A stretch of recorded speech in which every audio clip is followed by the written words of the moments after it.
My dear student, ध्यान देंगे हमारी बातों को।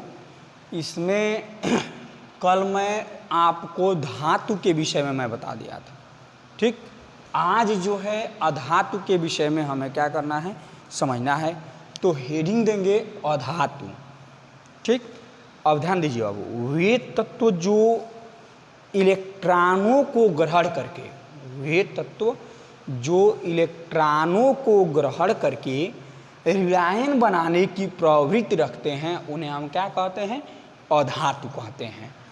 जैसे देखिए कल मैं बताया था ना, कुछ तत्व ऐसे होते हैं जो इलेक्ट्रॉनों का त्याग करते हैं, कुछ ग्रहण करते हैं, कुछ साझेदारी करते हैं। तो इसमें हम अधातु की जब बात करेंगे तो उस समय क्या होगा कि वे तत्व हम कह सकते हैं कि वे तत्व जो इलेक्ट्रॉन ग्रहण करके, वास्तव में जो इलेक्ट्रॉन ग्रहण करके या इलेक्ट्रॉनों को ग्रहण करके ऋणायन बनाने की प्रवृत्ति रखते हैं, उसे हम क्या कहते हैं, अधातु कहते हैं।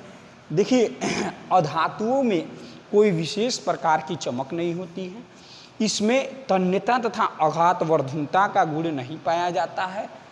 यह भंगुर होती हैं। भंगुर का मतलब इसको हथौड़े से मारकर तोड़ना चाहते हैं तो यह टुकड़ों में क्या कर सकता है, टूट सकता है।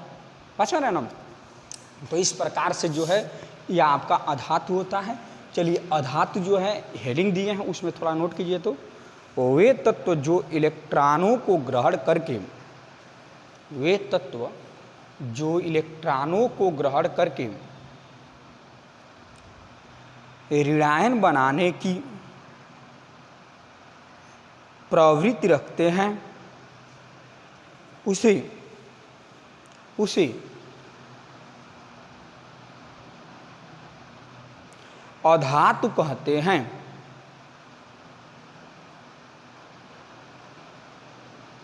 उसे अधातु कहते हैं। अधातुओं में कोई विशेष प्रकार की चमक नहीं होती है। अधातुओं में कोई विशेष प्रकार की चमक नहीं होती है। इनमें तन्यता तथा आघातवर्धनता का गुण, इनमें तन्यता तथा आघातवर्धनता का गुण नहीं पाया जाता है, नहीं पाया जाता है। यह सामान्यतः भंगुर होती हैं, यह सामान्यतः भंगुर होती हैं। यह ऊष्मा तथा विद्युत के कुचालक होती हैं, यह ऊष्मा तथा विद्युत के कुचालक होती हैं। हो गया। अब इसके बाद जैसे एग्जाम्पल्स में लिखेंगे, ऑक्सीजन कोष्ठक में O कामा, सल्फर कोष्ठक में कैपिटल S कामा, फास्फोरस कोष्ठक में P इत्यादि। हो गया। तो देखिए यह अधातु के बारे में आपने समझ लिया। अब इसके बाद से हम हेडिंग देंगे उपधातु। जैसे धातु अधातु आप समझ लिए हैं, सेम उसी दृष्टि से अब क्या समझेंगे, हेडिंग देंगे तीसरा इसमें का उपधातु। यानी उपधातु क्या होता है इसे समझना है यहाँ पर। यानी उपधातु किसे कहते हैं। देखिए अब वे तत्व, बात समझिएगा, वे तत्व जो धातुओं और अधातुओं दोनों के उभयनिष्ठ गुण रखते हैं, यानी दोनों के जैसे गुणों को प्रदर्शित करते हैं। उभयनिष्ठ का मतलब जो दोनों में पाया जाता हो, ठीक है ना। उभयनिष्ठ अर्थात कॉमन, जिसको इंग्लिश में बोलते हैं, क्या बोलते हैं, कॉमन बोलते हैं। उभयनिष्ठ गुण पाया जाता उसे हम क्या कहते हैं, उपधातु कहते हैं। चलिए थोड़ा इसमें लिखिए। तो वे तत्व जो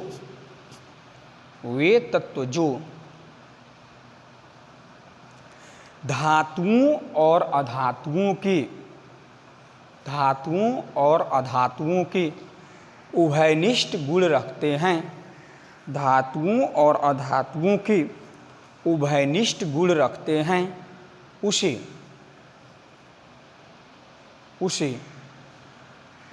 उपधातु कहते हैं, उसे उपधातु कहते हैं।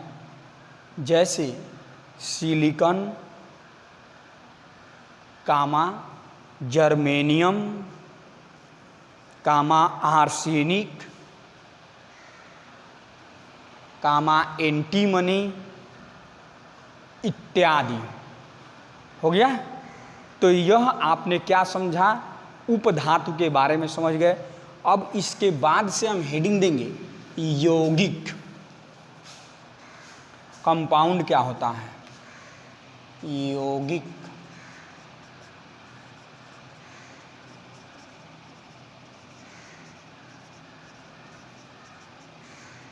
ध्यान दीजिए बाबू, यौगिक किसे कहते हैं ये बात यहाँ आप समझना। देखिए, जब दो या दो से अधिक तत्वों को एक निश्चित अनुपात में मिलाया जाता है तो जो पदार्थ प्राप्त होता है उसे यौगिक कहते हैं। यानी हम कह सकते हैं कि जब दो या दो से अधिक, बस जब दो या दो से अधिक तत्वों को एक निश्चित अनुपात में मिलाया जाता है तो एक निश्चित अनुपात में मिलाने पर जो पदार्थ प्राप्त होता है उसे यौगिक कहते हैं।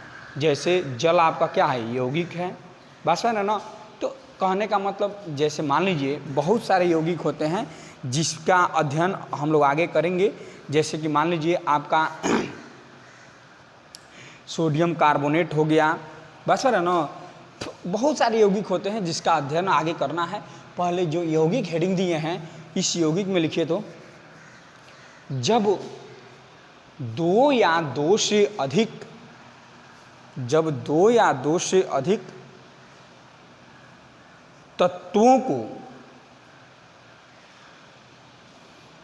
को एक निश्चित अनुपात में मिलाते हैं, एक निश्चित अनुपात में मिलाते हैं तो जो पदार्थ प्राप्त होता है उसे यौगिक कहते हैं, उसे यौगिक कहते हैं। हो गया।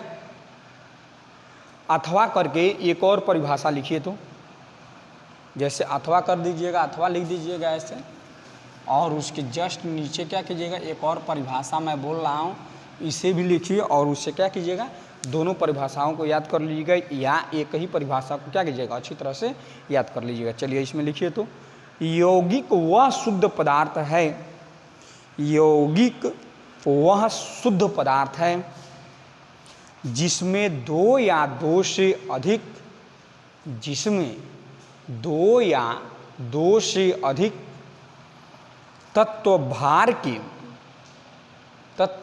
भार के एक निश्चित अनुपात में उपस्थित होते हैं, एक निश्चित अनुपात में उपस्थित होते हैं तथा जिसे उचित रासायनिक विधियों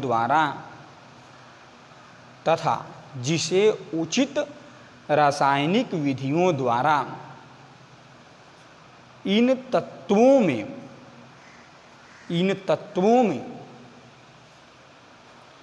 पुनः विभाजित किया जा सकता है, इसके अतिरिक्त किसी यौगिक के गुण उसके अवयवी तत्वों से पूर्णतः भिन्न होता हो। हो गया। जैसे जल कोष्टक में H2O हो गया, जल कोष्टक में H2O, कामा NH3 कोष्टक में नहीं अमोनिया कोष्टक में NH3, कामा कार्बन डाइऑक्साइड कोष्टक में CO2, कामा सोडियम कार्बोनेट कोष्टक में Na2CO3 इत्यादि। क्या हो जाएगा, इत्यादि। हो गया।